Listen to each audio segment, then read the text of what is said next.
بسم اللہ الرحمن الرحیم۔ السلام علیکم ورحمۃ اللہ وبرکاتہ۔ معزز سامعین و ناظرین، آج ہم ایک اہم مسئلہ آپ کے سامنے رکھنا چاہتے ہیں، اور وہ یہ ہے کہ اللہ رب العزت نے ہر مسلمان پر نماز فرض کی ہے، اور دنیا میں رہتے ہوئے انسان کوتاہی کرتا ہے اور نمازیں ساری ادا نہیں کر سکتا، اس کے ذمے کچھ نمازیں قضا رہ جاتی ہیں۔ تو اب بندہ جب فوت ہو جاتا ہے تو اس کے فوت ہو جانے کے بعد ایک صورت ہے شرعی کہ اس کی نمازوں کا فدیہ دیا جائے اور اس کے روزوں کا فدیہ دیا جائے۔ تو اب سوال یہ ہے کہ فدیہ کتنی نمازوں کا اور کس طریقے سے اور کتنا ادا کیا جائے۔ معزز ناظرین و سامعین، یاد رکھیے کہ ایک دن میں 5 نمازیں ہوتی ہیں، اور وطر ایک الگ سے نماز شمار ہوگی چونکہ وہ واجب ہوتے ہیں اور ان کی قضا بھی لازم ہے۔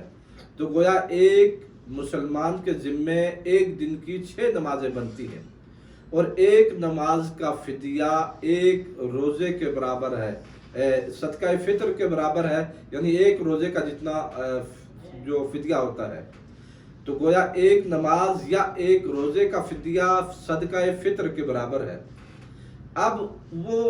حساب لگایا جائے گا میت کا کہ اس کی کتنی نمازیں ہیں۔ کبھی کبھار یوں بھی ہو سکتا ہے اور ہوتا ہے کہ کچھ لوگ وصیت کر کے جاتے ہیں کہ میری نمازوں کا فدیہ جو میرے ذمہ قضا ہیں اس کا ادا کر دینا، یا روزوں کا فدیہ ادا کر دینا۔ تو اس کا فدیہ ادا کیا جائے گا، اور شرعی حکم یہ ہے کہ وہ جو فدیہ ادا کیا جائے گا وہ میت کے مال کے 2.5 حصے سے ادا کیا جائے گا۔ ایک دن کی 5 نمازوں کا حساب، 6 نمازوں کا حساب لگا کر، یعنی 5 کے ساتھ وطر بھی ملا کر، پھر ایک نماز کا فدیہ ایک روزے کے فدیے کے برابر ہے، یعنی جو روزے کا فدیہ ہے وہ صدقہ فطر کے برابر ہے۔ تو ایک روزے کا فدیہ یا ایک صدقہ فطر کے برابر 2 کلو 150 گرام گندم کا آٹا یا اس کی قیمت ہے، یہ فدیہ بنتا ہے، اور یہ فدیہ ادا کیا جانا ضروری ہے۔ علامہ علاء الدین حنفی لکھتے ہیں، وَلَوْ مَاتَ وَعَلَيْهِ صَلَوَاتٌ فَائِتَةٌ وَأَوْصَى بِالْكَفَّارَةِ يُؤْتَى لِكُلِّ صَلَاةٍ نِصْفُ صَاعٍ مِّن بُرٍّ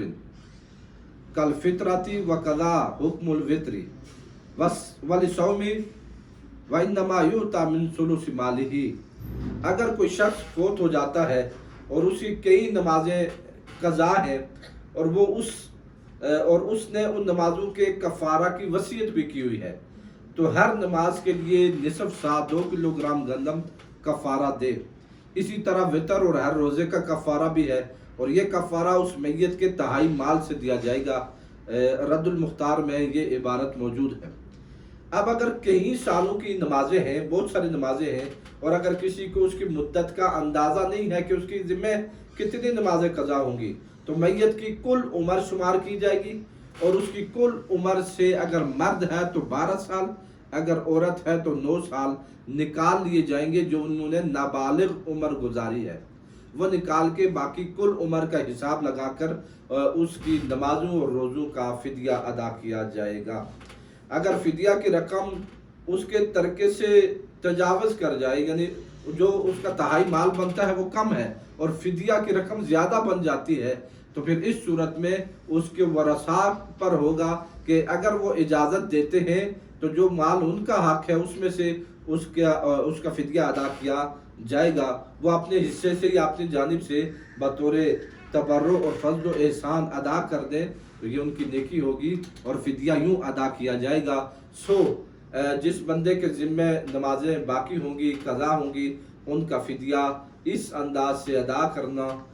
چاہیے، میت کو وصیت کرنی، اور ہونا تو یہ چاہیے ہماری نمازیں قضا نہیں ہونی چاہیے، اگر زندگی میں کبھی کسی مجبوری کے باعث ہو بھی جائیں تو انہیں فوراً اگلی نماز کے ساتھ قضا کر لیا جائے تاکہ ذمے کوئی نماز باقی نہ ہو۔ اللہ رب العزت ہمیں نمازوں کو 5 وقت باجماعت ادا کرنے کی اور صحیح معنوں میں رمضان کے روزے رکھنے کی توفیق عطا فرمائے۔